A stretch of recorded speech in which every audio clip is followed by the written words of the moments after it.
നമസ്കാരം. ലൈംഗികാതിക്രമം നടത്തിയെന്ന ബംഗാളി നടിയുടെ പരാതിയിൽ സംവിധായകൻ രഞ്ജിത്തിനെതിരായ കേസ് ഹൈക്കോടതി റദ്ദാക്കി. ജസ്റ്റിസ് സി പ്രദീപ് കുമാറിന്റെ ബെഞ്ചാണ് കേസ് റദ്ദാക്കിയത്. 2009 നടന്നുവെന്ന് പറഞ്ഞ സംഭവത്തിൽ 15 വർഷത്തിനു ശേഷമാണ് കേസെടുത്തതെന്ന കാരണം പറഞ്ഞാണ് കേസ് റദ്ദാക്കിയത്. സ്ത്രീയുടെ അന്തസ്സിനെ ഹനിക്കുന്ന രീതിയിൽ പെരുമാറിയെന്ന് കാട്ടി എറണാകുളം നോർത്ത് പോലീസ് രജിസ്റ്റർ ചെയ്ത കേസാണ് ജസ്റ്റിസ് സി പ്രദീപ് കുമാർ ഇന്ന് റദ്ദാക്കിയത്. 2009 നടന്ന സംഭവത്തിൽ കേസെടുക്കുന്നതിന് മജിസ്ട്രേറ്റ് കോടതിക്കുള്ള സമയപരിധി അവസാനിച്ചുവെന്ന് ചൂണ്ടിക്കാട്ടിയാണ് ഹൈക്കോടതി നടപടി. പരമാവധി 2 വർഷം മാത്രം തടവ് ശിക്ഷ ലഭിക്കുന്ന കേസുകളിൽ സംഭവം നടന്ന് 3 വർഷത്തിനകം പരാതി നൽകണമെന്നും കോടതി ചൂണ്ടിക്കാട്ടി. ഹേമ കമ്മിറ്റി റിപ്പോർട്ടിന് പിന്നാലെ ഉണ്ടായ വെളിപ്പെടുത്തലുകളോട് അനുബന്ധിച്ച് 2024 നടി പരാതി നൽകുന്നത്.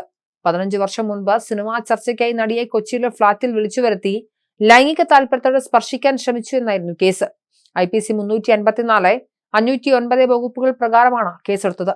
എന്നാൽ 2 വർഷം വരെ ശിക്ഷ ലഭിക്കാവുന്ന IPC പ്രകാരമുള്ള കുറ്റങ്ങളിൽ 3 വർഷം വരെയാണ് മജിസ്ട്രേറ്റ് കോടതിക്ക് കേസെടുക്കാവുന്നത്. ഇവിടെ 15 വർഷത്തിന് ശേഷമാണ് കോടതി കേസെടുത്തത് എന്നതിനാൽ അത് നിയമപരമായി നിലനിൽക്കില്ല എന്ന് കാട്ടിയാണ് ഹൈക്കോടതി വിധി.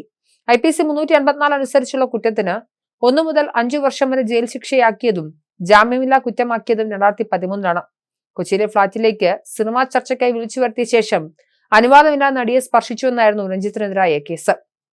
പാലേരി മാണിക്യം എന്ന ചിത്രത്തിന്റെ ഓഡിഷനായാണ് നടിയെ വിളിച്ചു വരുത്തിയത്. ലൈംഗിക അതിക്രമം, സ്ത്രീത്വത്തെ അപമാനിക്കൽ തുടങ്ങിയ വകുപ്പുകൾ പ്രകാരമാണ് FIR രജിസ്റ്റർ ചെയ്തത്. ഹേമ കമ്മിറ്റി റിപ്പോർട്ട് പുറത്തു വന്നതിന് പിന്നാലെ ആദ്യമുണ്ടായ വെളിപ്പെടുത്തലിൽ ഒന്നായിരുന്നു സംവിധായകൻ രഞ്ജിത്തിനെതിരായി ഉയർന്നു വന്നത്. രഞ്ജിത്ത് ആരോപണം നിഷേധിക്കുകയും താൻ ഇതിൽ ഇരയാണെന്ന് പ്രസ്താവിക്കുകയും ചെയ്തിരുന്നു. എന്നാൽ വിവാദം ശക്തമായതോടെ അദ്ദേഹത്തിന് ചലച്ചിത്ര അക്കാദമി ചെയർമാൻ സ്ഥാനവും രാജിവെക്കേണ്ടി വന്നു. ഇതേ സമയത്ത് തന്നെ കോഴിക്കോട് സ്വദേശിയായ ഒരു യുവാവിനെ ബംഗളൂരുവിലെ ഹോട്ടലിൽ വെച്ച് പീഡിപ്പിച്ചെന്ന കേസും രഞ്ജിത്തിനെതിരെ ചുമത്തപ്പെട്ടെങ്കിലും കേസ് കർണാടക ഹൈക്കോടതി കഴിഞ്ഞ ജൂലൈയിലും റദ്ദാക്കിയിരുന്നു.